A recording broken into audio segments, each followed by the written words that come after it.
warahmatullahi wabarakatuh.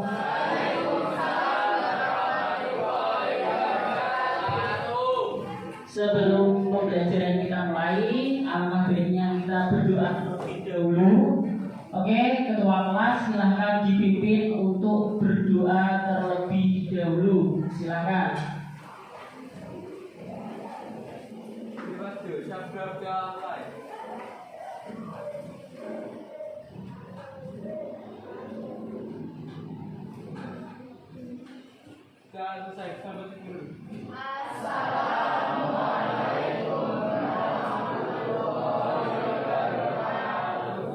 Waalaikumsalam warahmatullahi wabarakatuh.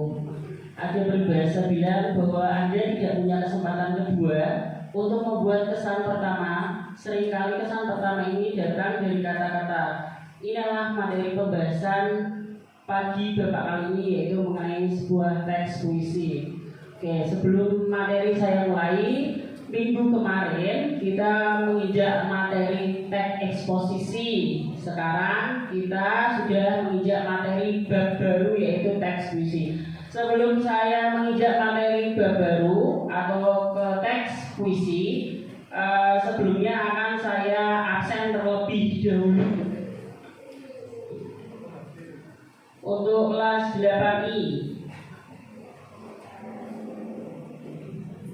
Ahmad Farul Hisham, Aina Salsabila, Alfian Dika Prastia, Andi Tirto Putro, Andika Fajar Bekti tidak hadir, berarti satu anak saja ya. Oke, materi kali ini atau bab kali ini menginjak bab 4, yaitu tentang teks puisi.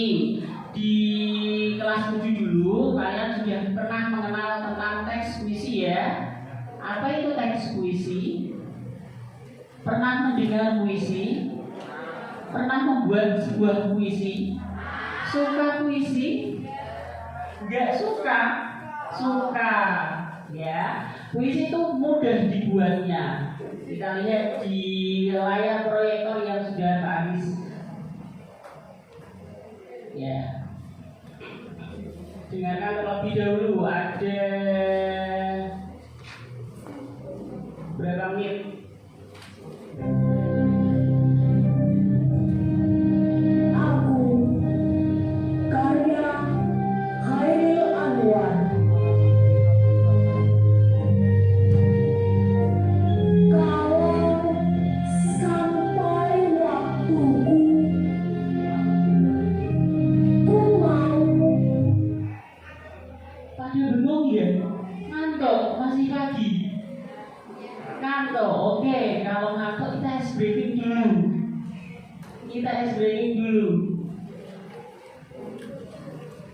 Masih ingat ice breaking kemarin, minggu kemarin?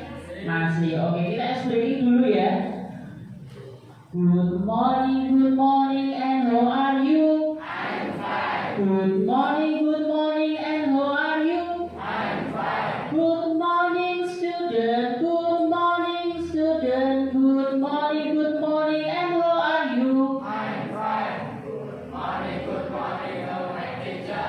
I'm fine. Good morning, hello my teacher. And good. Good morning, my teacher. Good morning, my teacher. Good morning, hello my teacher. I'm fine and good and very good. Oh, thank you. Oke, tepuk tangan pada kita semua.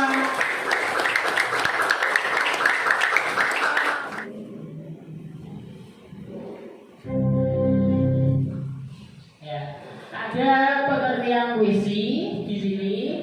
Selanjutnya ada ciri-ciri dari teks puisi, ada unsur fisik sama unsur batin. Nah, di sini di unsur fisik sama di unsur batin ini adalah unsur pembangun dari teks puisi tersebut.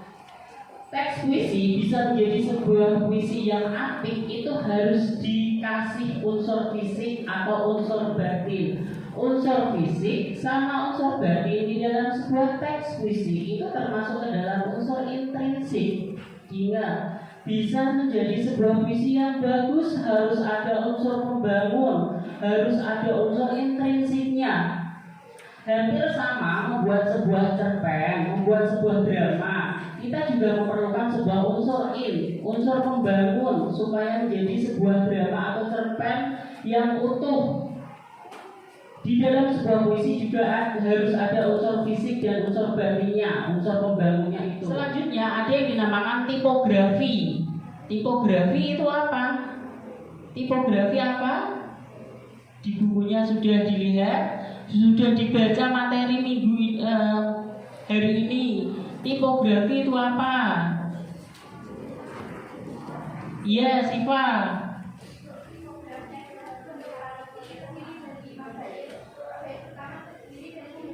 Iya, tipografi adalah bentuk-bentuk dari tatanan wajah dari puisi tersebut.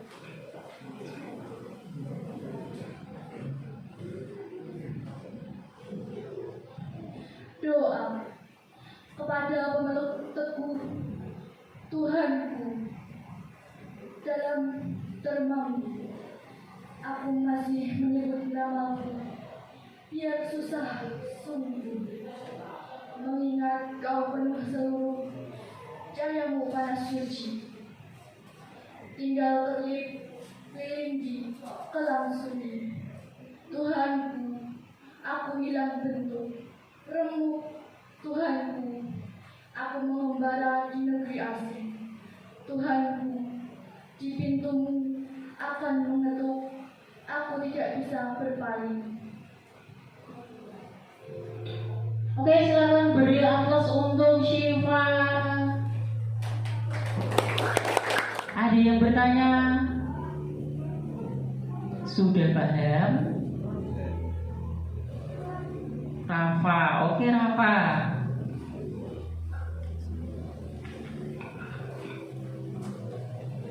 Apakah puisi yang disajikan bisa kita lakukan menjadi sebuah lagu yang indah? Oke, pertanyaan Rafa, apakah puisi yang disajikan kayak tadi Syifa membaca, apakah bisa dijadikan sebuah lagu apa tidak?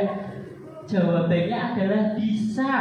Puisi kalau dijadikan sebuah lagu itu nanti masuknya ke dalam musikalisasi puisi. Akan saya bagi kelompok, kelompoknya secara heterogen. Satu kelompok terdiri dari 8 anak. Nanti akan Pak Aris kasih sebuah puisi. Nanti silakan per kelompok menganalisis unsur dari pembentuk puisi tersebut, ya. Kelompoknya satu baris saja ya, pas ya, ini 8 anak ya. Tak bagikan puisinya.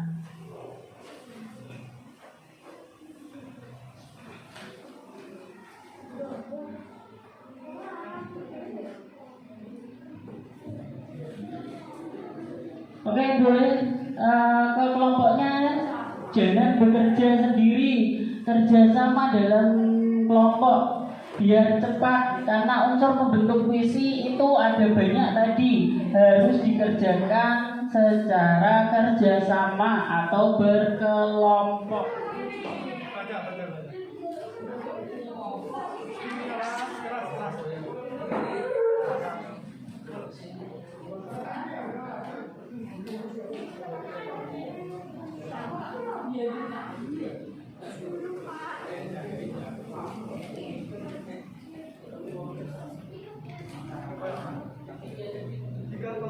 Kata adalah pada baris kedua merujuk ke orang pertama yang tergambar pada puisi tersebut. Kata adalah setiap kata, bacalah setiap kalimat. Perhatikan setiap bait dan sajak merujuk ke orang pertama yang tergambar pada puisi tersebut. 2. Tipografi. Bentuknya rapi, terdiri dari 5 bait. Bait pertama terdiri dari 3 baris. Pada bait keempat terdiri dari 5 baris tersusun rapi. Oke, yang jawabannya sama dengan kelompoknya Syifa siapa?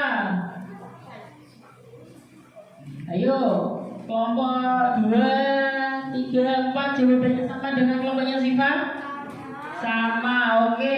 Yang mau menanggapi jawaban kelompok 1, kelompoknya Syifa siapa? Oke, kelompok 3, tanggapi. tanggapan dari kelompok 1.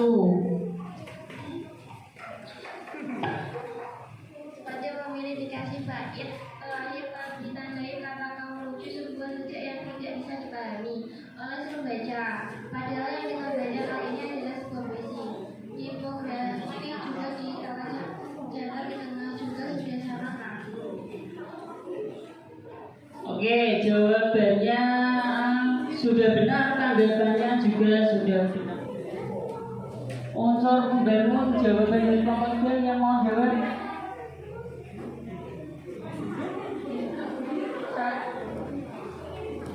Imaji atau pencitraan, citraan penglihatan teknik dan perasaan. Bait pertama, garis 1 sampai 3, bait kedua, garis 1 sampai 3, bait ketiga, garis 1 sampai 3, bait keempat, garis 1 sampai 5 merupakan citraan perasaan. Bait kelima, garis 1 sampai 4 merupakan citraan perasaan. Unsur lahir. 1. Tema puisi ialah puisi adalah kehidupan sang penulis. 2. Persuasif yang berarti pada setiap bait. 3. Perasaan atau rasa emosi. Perasaan persuasif ditunjukkan bangga atau gembira pada setiap bait. 4. Amanat. Mendalami puisi setiap kata baris bait secara berurut atau teliti. Oke, jawabannya benar semua, hampir sudah bisa semua mengidentifikasi unsur pembentuk puisi.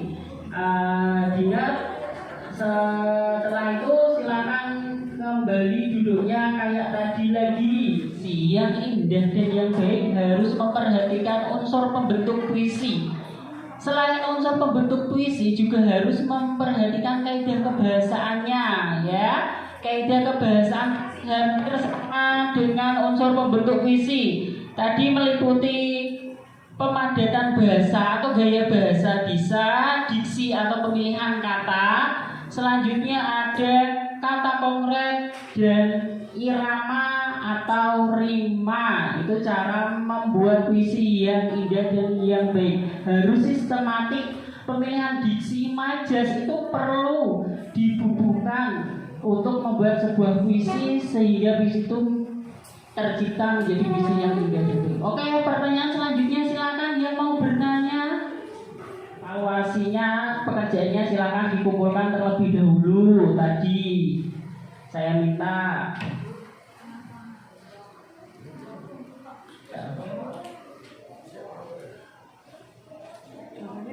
kelompok 3 silakan. Oke, Rocky. Ya, di situ aja nggak apa-apa. Refleksi pada hari ini. Pada pagi ini kita semua mempelajari tentang puisi. Menurut saya, puisi adalah tatanan kalimat yang indah, memiliki makna dan imaji sehingga yang membacanya tersentuh dengan isi dalam bacaan tersebut. Unsur pembentuk puisi meliputi 2 unsur, yaitu unsur fisik atau lahir, meliputi diksi, tipografi, rima, kata konkret, dan imaji. Unsur berikutnya adalah unsur lahir, meliputi tema, nada, dan perasaan amanat.